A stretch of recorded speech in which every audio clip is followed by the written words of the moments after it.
Varicose veins కి సరైన చికిత్స కోసం సంప్రదించండి ఎవిస్ హాస్పిటల్.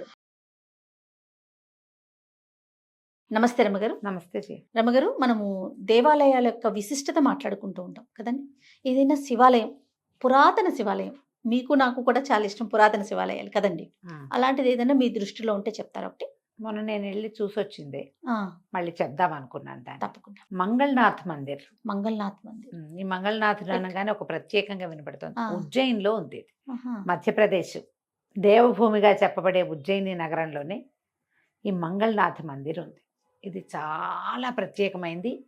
కుజుడికి అంగారకుడు మంగళుడు అని చెప్పబడే ఒక గ్రహానికి స్వంత దేవాలయము. ఆయన అక్కడే పుట్టాడు. ఎక్కడ ఈ మంగళనాథుడి మందిరం ఉందో దానిపైన ఆకాశంలో అంగారక గ్రహం ఉందని చెప్తారు.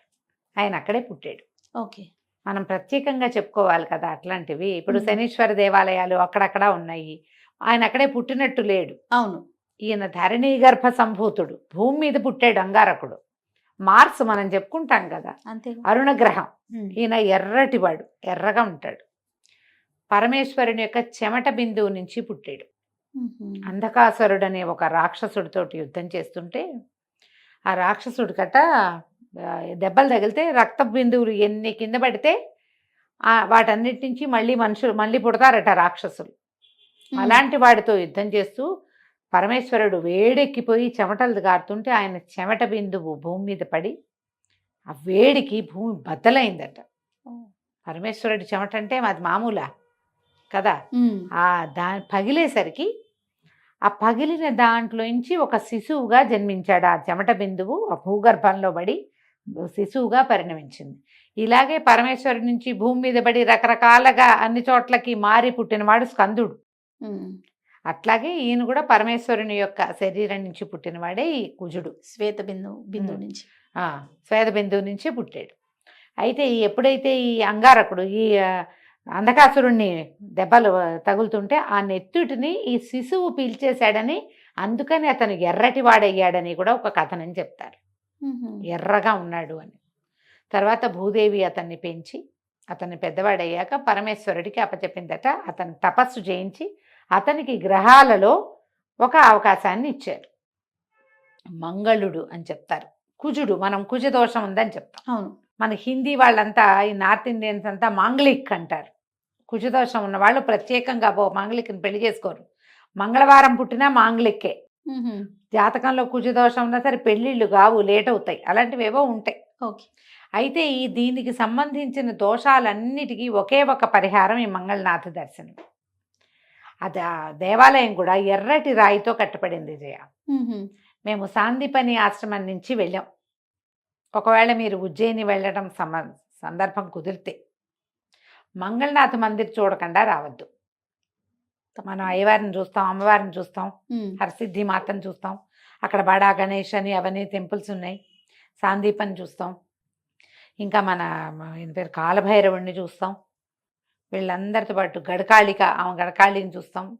మంగళనాథ మందిర్ మానేయద్దు. తప్పకుండా ఒక్కసారి కనుక మంగళనాథుడిని దర్శిస్తే మన సంతానానికి కూడా కుజదోషం లేకుండా పిల్లలు పుడతారు. ఆయన అక్కడ పుట్టాడు కాబట్టి. మామూలుగా మనం దేవాలయాల్లో చూస్తూనే ఉంటాం కదా. ఈయన ఇక్కడ శివలింగాకారంలోనే కనపడతాడు. లింగాకారంలోనే ఉంటాడు. కొంచెం బాగా ఎత్తు పైకి కట్టారనమాట. అసలు ఎట్లా కట్టారా వీళ్ళు అని అనిపిస్తుంది. కిందంత పెద్ద హాల్ లాగా ఉండి ఇంకా అసలు అక్కడ ఈ గ్రహదోషాల నివారణార్థం చేసే పూజలు ఉంటాయి జయ. వీటితోటి ఎంత అందంగా చేశారో. మండపాలు కూడా భలే బ్యూటిఫుల్గా ఉంటాయి. కందులు, మినువులు, పెసలు అన్నీ పోసి అసలు అన్ని మండలాలు ప్రత్యేకంగా. మనం ఏ గ్రహదోషాలున్నా మనం అక్కడ పూజ చేయించుకోవచ్చు. కొంచెం హిందీ పూజా విధానం ఒక రవ చిన్న తేడాగా ఉంటుంది. అవును. కానీ మనకి మన పద్ధతిగా అనిపించకపోయినా కూడా అక్కడ జనాలంతా వస్తారు అక్కడికి. అదేలేండి. మన వాళ్ళు ఇక్కడి నుంచి వెళ్ళిన వాళ్ళు కూడా ఈయన పుట్టక ఇక్కడే కదా. దోషం అనేసరికి మనకి జనరల్గా చెప్పేది పెళ్ళిళ్ళు లేట్ అవటం, అదే ప్రత్యేకంగా కనపడుతుంది. తర్వాత సంతానానికి కూడా కొంత సమస్య ఏర్పడుతుంది. ఆ గ్రహ దోషాలని ఈయన నివారిస్తాడు. ఓకే. పెద్ద శివాలయం లాగా కనపడుతుంది. పెద్ద కోటలాగా కనపడుతుంది జయ బయట నుంచి. అది మా ఆలయమే ఉమ్, కోట, ఒక ఎర్రటి రాయి, ఓకే. మెట్లెక్కి పైకి వెళ్ళాలి. పైభాగంలో ఉన్నాడు స్వామి, ఉహు, శివలింగ రూపంలోనే కనిపిస్తాడు. ఒక బంగారు రంగు మేక ఒకటి కనపడుతుంది, బొమ్మ, ఒక విగ్రహం చేయించి పెట్టారు. ఎందుకు మరి మేకను పెట్టారు? ఆయన వాహనమేమోనని అనుకున్నాను నేను. అంగారకుడి వాహనం మేక. ఓకే. ఒక అందువల్ల బంగారు రంగు మేక విగ్రహం ఒకటి కనపడుతుంది. ప్రతి వాళ్ళు ఆ మేక దగ్గర ఫోటోలు తీసుకోవటమే. ఓకే. విశేషంగా ఉంది. మీకు అవకాశం ఉంటే కనుక ఇది దర్శనం చేయండి. ఈ మంగళనాథుడిని దర్శిస్తే మనకి ఇంకా ఏమేమి అవుతాయి? భూ సంబంధమైన వ్యవహారాల్లో మనకి ఇబ్బందులు ఏర్పడుతుంటాయి. ఒక్కొక్కసారి అవును. కొట్లాట్లు అవుతాయి. చిన్న చిన్న జాగాలు, దానికి 2-3 వారసులు, అలాంటి సమస్యలు ఇక్కడ పరిష్కారం తీరుతాయి. అవుతాయి. అవి ఇక్కడ తీరుతాయి. తర్వాత మన స్థలాలు ఏదైనా కోర్టు కేసుల్లో ఇరుక్కుపోతాయి. మనం ఏదో అని కొనుక్కుంటాం, ఉమ్, తీరా అది ఎవరిదో అని తేలుతుంది. మనకు అమ్మినవాడు ఆయన కాదు, ఎవడో అమ్ముతాడు, మూడోవాడు. అలాంటి సమస్యలను కూడా తీరుస్తాడు ఈయన. పెళ్ళికి ఆటంకాలు, వివాహం అయిన తర్వాత భార్యాభర్తలు పెళ్లి లేని వెంటనే విడిపోయే గోలలు కదా, అవును. అలాంటి సమస్యలను తీరుస్తాడు. బేసిక్ వివాహ సంబంధమైన అన్ని సమస్యలకి పరిష్కారం. కుజుడే పరిష్కారాన్ని ఇస్తాడు. పైగా ఇక్కడికి వెళ్ళేసరికల్లా మనం ఎక్కడ దేవాలయంలో నిలబడతామో, మనం ఆ ప్రాంగణంలోకి వెళ్తామో, దాని ఉపరితలంలోనే అంతరిక్షంలో కుజుడు ఉంటాడు. ఉహు, అతని రక్షణలోకి వెళ్ళినట్టు మనము అని చెప్పారు అక్కడ. ఉమ్, అది అక్కడ ఉందట, అంత ప్రత్యేకంగా కనిపిస్తుంది. ఈ ఉజ్జయిని నగరాన్ని, ఉజ్జయినిని కుజుడి తల్లిగా చెప్తారు. ఎందుకంటే ఈ నగర భూభాగంలోనే పుట్టాడు ఆయన. ఉమ్, తర్వాత ఎంతో తపస్సు చేసి గ్రహమండలంలో స్థానం సంపాదించుకున్నాడు. మంగళవారాలు చాలా విశేషంగా చేస్తారు ఇక్కడ. మంగళవారం భయంకరమైన రష్ ఉంటుంది. ఉమ్, కానీ మనకి ఏదైనా దోషం ఉంటే ఆ సమయానికి వెళ్ళటం ఏమన్నా మంచిది, ఒకవేళ కుదిరితే కనుక. అది దీనికి సంబంధించింది మనం ఏం చేసుకోవచ్చు అంటే, ఈ కుజుడికి సంబంధించిన శ్లోకం చదువుకోవాలట. అక్కడ చెప్తున్నారు, ధరణి గర్భ సంభూతం అని ఒక ఆయన ఎవరో ఇంకోళ్ళకి చెప్తారన్నమాట. వాళ్ళ ప్రొనౌన్సియేషన్ తేడాగా ఉంటుంది. హిందీ ప్రొనౌన్సియేషన్ తమాషాలు ముక్కలుగా ఉంటుంది. అవును. కానీ ఆ శ్లోకాన్ని కనుక రెగ్యులర్గా చేసుకుంటే ఈ పెళ్ళిళ్ళు లేట్ అయ్యే వాళ్ళకి కుజుడి యొక్క అనుగ్రహం లభించి, ఉమ్, ఒకవేళ కుజదోషం లేదు కానీ మనకు పెళ్లి లేట్ అవుతుంది ఇంకేదో కారణంతో, ఆ, వాళ్ళు కూడా ఇది చదువుకోవచ్చు. ఓకే. ఈయన ఒకసారి దర్శనం చేస్తే పెళ్లి విషయంగా ఉన్నటువంటి సమస్యలన్నీ తీరిపోతాయి. ఓకే. దూరమే, మనం ఇక్కడ వెళ్ళటానికి పనిమాలా వెళ్ళలేము. ఉజ్జయిని వెళ్ళినప్పుడు చూడండి, మహాకాళ దర్శనం ఎప్పుడు చేస్తామో అప్పుడు మంగళనాథ దర్శనం కూడా చేస్తే సరిపోతుంది. ఉమ్, అక్కడి నుంచి మట్టి తెచ్చుకుని మన ఇళ్లలో కూడా ఉంచుకుంటారట. వాళ్ళు ఎవరో తీసుకుంటున్నారు.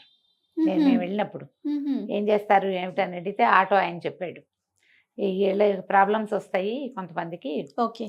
ఇళ్ళకి సంబంధించి ఏదో కట్టేసుకుంటారు, ఆ ఇల్లు పడగొట్టేస్తారు. ఇప్పుడు హైడ్రా లేదా మనం చూస్తున్నాం కదా, అదేగా. అలాంటి ప్రాబ్లమ్స్ రాకుండా ఉంటాయని ఇక్కడి నుంచి మట్టి తీసుకెళ్తారు. ఆయన ఇక్కడ పుట్టాడు కాబట్టి ఉమ్, ప్రాబ్లమ్స్ రాకుండా ఉంటాయి, దిష్టి తగలకుండా ఉంటుంది, జనఘోష నివారింపబడుతుంది అని చెప్పాడనమాట. బాగానే ఉందిగా. మరి ఈ మంగళనాథుడికి జరిగే ఒక విశేషమైన సేవ ఒకటి చెప్పుకోవాలి జయ. ఆహా. అన్న పూజ చేస్తారు ఇక్కడ. అట్లనా? ఓకే. మామూలుగా మనం అభిషేకాలు చాలా రకాలు చేస్తాం. ఏం అవునండి. చేస్తారు, మామూలు నీళ్ళ అభిషేకం కాకుండా, మామూలు జలంతో కాకుండా పంచామృత అభిషేకం చేస్తారు, భస్మాభిషేకం విశేషం, పంచదారతోటి అభిషేకం చేస్తారు, అలాగే అన్నాభిషేకం చేస్తారు. ఇక్కడ అన్న పూజే చాలా విశేషంగా ఉంటుంది. ఓ. అయితే ఇంకోటి ఏం చేస్తారంటే, పెరుగన్నం కలిపి పెరుగన్నాన్ని శివలింగానికి పట్టిస్తారు. కుజగ్రహ శాంతికి చేస్తారట. కుజగ్రహ శాంతి కోసం చేస్తారు. చాలా విశేషంగా అంత అనిపిస్తుంది. ఎరుపు కదా, వేడి, ఆహా. అందుకని ఆయనకి అన్నము మంచిదే, పెరుగు పెరుగన్నం కూడా మంచిదే. ఆ పెరుగన్నాన్ని పట్టించి చేసే పూజ కనుక చేయించుకుంటే ఈ గ్రహ దోషాలు పూర్తిగా కుజ దోషం అనేది ఉండదు. వంశాల్లోనే ఉండదట, ఆ వాళ్ళ వంశానికే ఉండకుండా అవుతుందని చెప్తారు. మనం ఇక్కడ కూడా అందుకని మన వాళ్ళు ఏం చెప్తారంటే, జయ ఈ కుజదోషం ఉన్న వాళ్ళని పెరుగన్నం పంచిపెట్టమంటారు. అవును, నీకు గుర్తుంది కదా, అవును. పెరుగన్నం పొట్లాలు కట్టి పంచుకుంటారు. పంచమంటాం. పిల్లలకి పెళ్ళిళ్ళు కావట్లేదు అంటే మనకి ఈ ఉజ్జయిని ప్రాంతాల్లో కూడా ఈ పెరుగునే దానం చేస్తారు. దది భాండం కుండ, పెరుగు కుండ దానం చేస్తారు. దాన్ని దానం చేయమంటారు. కుజగ్రహానికి యొక్క అనుగ్రహం లభిస్తుంది. ఇక్కడైతే ప్రత్యేకంగా అన్న పూజ చాలా విశేషం. ఓకే. అసలే ఆయన అలంకార ప్రియుడు, అభిషేక ప్రియుడు కదండి ఆ, శివుడు. అవును, మిగతా అభిషేకాలతో పాటుగా పెరుగుతో అనేది చాలా చాలా విశేషం కాబట్టి విశేషం. మామూలు పంచామృతాల్లో మనకు చేస్తారు, తెలుసు. ఈ పూజ అన్నంతో కలిపి చేయటమే ఇక్కడ విశేషంగా కనపడుతుంది. రైట్ రమ్మ గారు, నమస్తే. నమస్తే జయ.